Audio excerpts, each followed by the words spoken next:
Bom dia, quinto ano. Vamos dar início a mais uma semana, né?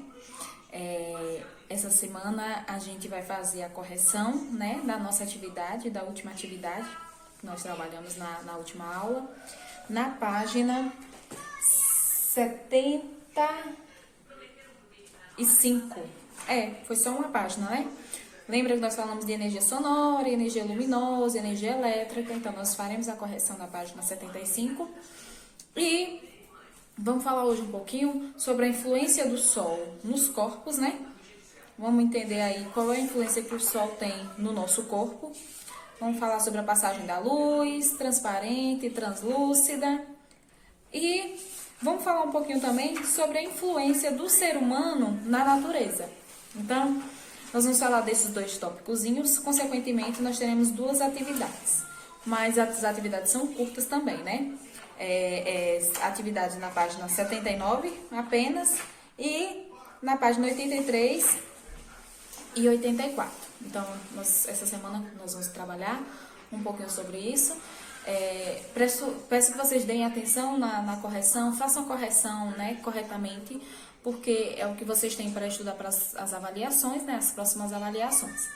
Então é isso. Qualquer dúvida, a tia está à disposição, né, para atender vocês durante o horário da aula. Quem não puder realizar a atividade durante o horário da aula, manda mensagem informando. E aí, no momento em que for realizar e tiver alguma dúvida, pode entrar em contato também, tá certo? Beijo!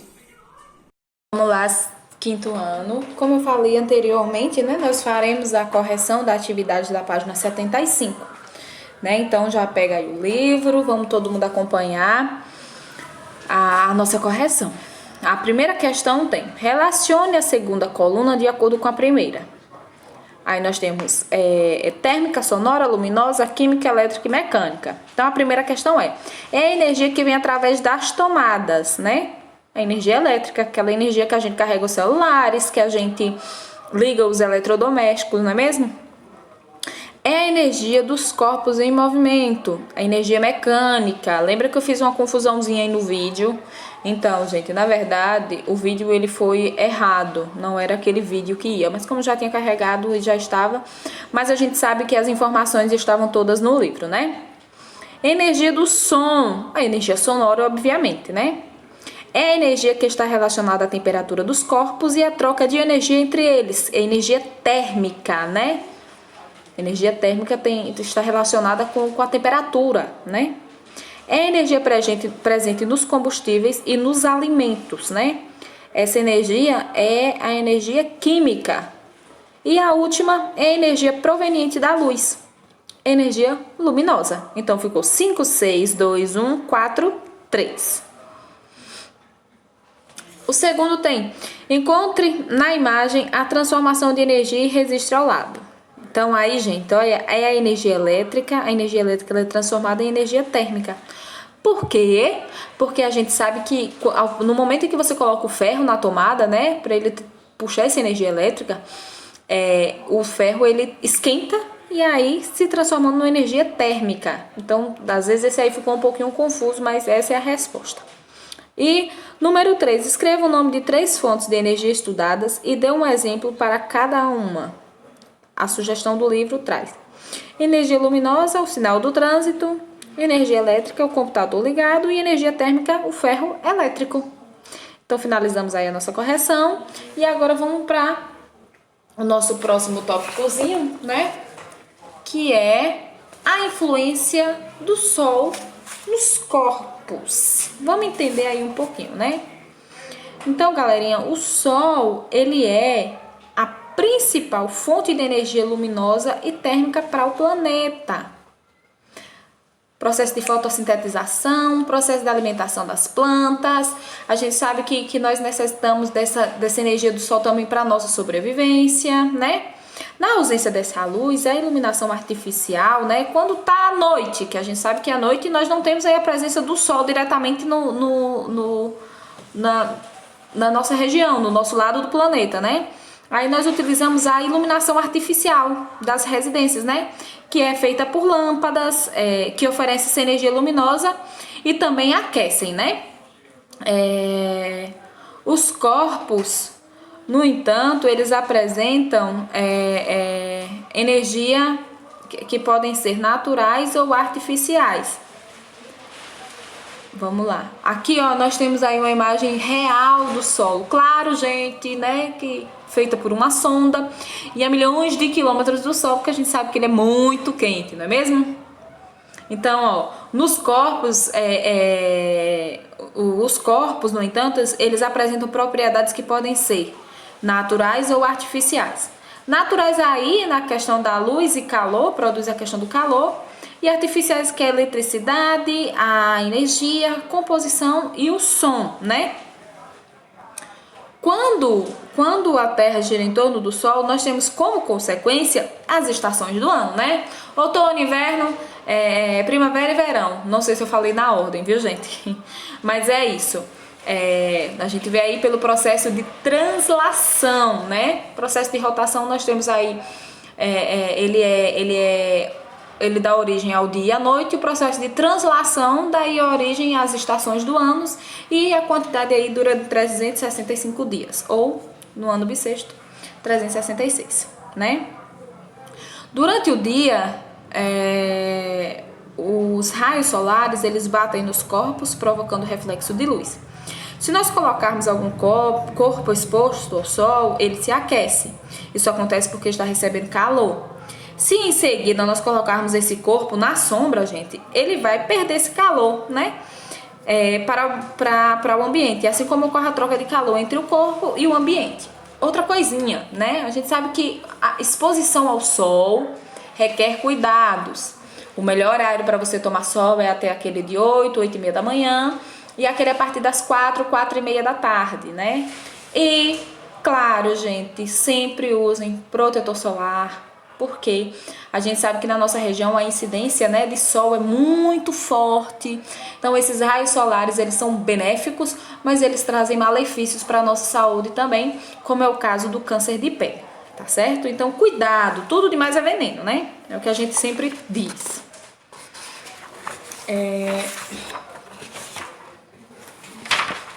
O Sol, ele é o único astro do sistema solar que possui luz própria. Então, através aí dos seus raios, é possível o aquecimento do solo, dos metais, dos líquidos, entre outros. Então, ele é o único astro aí do nosso sistema que possui essa luz própria, né?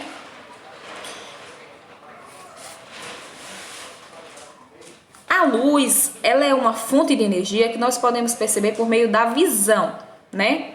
Com ela, nós podemos ver tudo que está à nossa volta.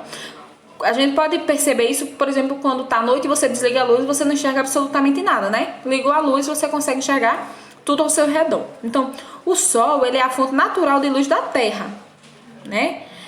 Os corpos que possuem luz própria são chamados de corpos luminosos. Um exemplo é o Sol, como falei anteriormente, alguns objetos criados pelo homem, né, como as lâmpadas que nós utilizamos em casa. E existem alguns seres vivos também que possuem essa bioluminescência, chamada de bioluminescência.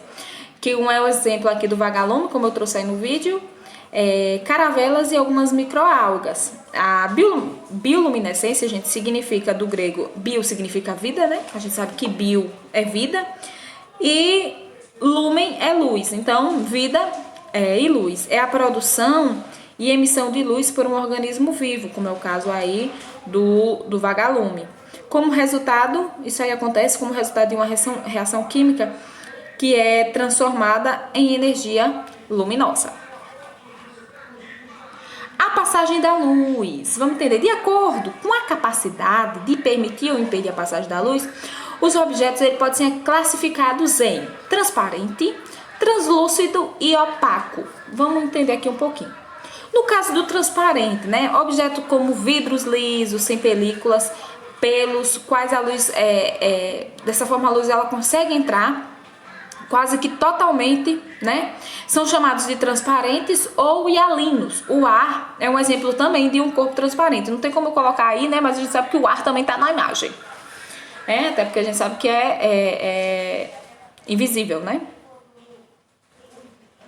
Translúcido, translúcido, né, um vidro fosco pelo qual a luz passa parcialmente, né? Você vê que aí a gente consegue enxergar quem está atrás do vidro, mas não totalmente, né? Esse tipo de vidro, esse tipo de situação é chamado de translúcida, que é o caso dos vidros com as películas. E o opaco, né? O opaco, né? Os corpos eles não deixam passar a luz de jeito nenhum. Dessa forma, eles são chamados de opacos. É o caso da madeira, dos metais e das rochas. Para enxergarmos um objeto, é preciso que a luz chegue aos olhos depois de ser parcialmente refletida no objeto. Para que um objeto produza sombra, é necessário haver uma fonte luminosa, né? Como o sol, ou uma vela acesa, por exemplo, um anteparo, por exemplo, algo na frente, né, dessa luz solar, e o local onde a sombra será projetada. E um objeto posicionado entre a luz, entre a fonte de luz e o anteparo.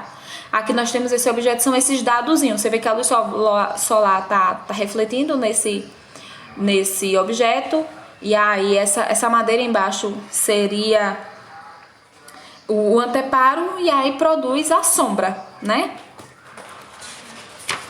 Pronto, galerinha. Agora nós vamos falar um pouquinho sobre a influência do ser humano na natureza, né? Vamos entender um pouquinho sobre a influência de nós, seres humanos, na natureza. O ser humano, ele se utiliza dos recursos oferecidos pela natureza para sobreviver, né? Esses recursos, eles são retirados do ambiente em que nós vivemos e utilizamos nas mais variadas áreas das nossas atividades, né, diárias.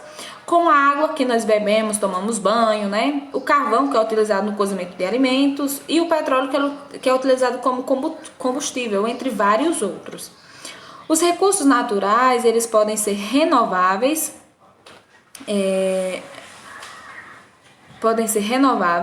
pronto. Os renováveis, eles são recursos que podem ser renovados por meio de processos naturais em um prazo de tempo curto, né? Ou por práticas de conservação. E entre eles estão o ar, a água e a vegetação. Mas a gente sabe que mesmo assim não pode ser usado de forma desorganizada e tem que haver um racionamento, né?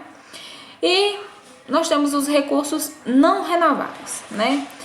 A questão dos recursos não renováveis existe em quantidade limitada, né? E sua renovação ela só ocorre através de processos que levam grandes períodos de tempo, correndo o risco de se esgotar no meio natural, então, ou seja, de se esgotar na natureza. Exemplo desse tipo de recursos são o carvão, o petróleo, né? E outros combustíveis fósseis. Quando usamos recursos naturais renováveis e cuidamos para que eles sejam repostos, galera, no meio ambiente, né, no ambiente natural, nós estamos ajudando na sua renovação em um intervalo de tempo mais curto. É preciso cuidar desses recursos naturais não renováveis, pois a natureza ela pode levar milhões de anos para recompô-lo, para que ele volte a existir naquele meio, né? Um exemplo aí, né, a cana-de-açúcar é um recurso renovável que é empregado em larga escala no Brasil. A gente até aqui próximo, né, na Agrovalha ali em Juazeiro. Sua utilização na produção de álcool é uma alternativa para reduzir o uso de combustíveis fósseis, diminuindo o uso do petróleo, que a gente sabe que é oriundo de fósseis de até dinossauros, né? Como os derivados do petróleo, né? Como eu falei anteriormente.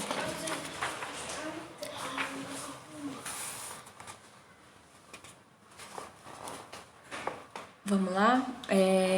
Ao longo dos séculos, o homem ele foi descobrindo que esses combustíveis podiam ser encontrados aí nos estados sólidos, nos líquidos e nos gasosos. Nós vamos ver alguns exemplos agora. No caso dos combustíveis sólidos, nós temos a madeira, o carvão mineral, a parafina, o plástico, o papel e a palha.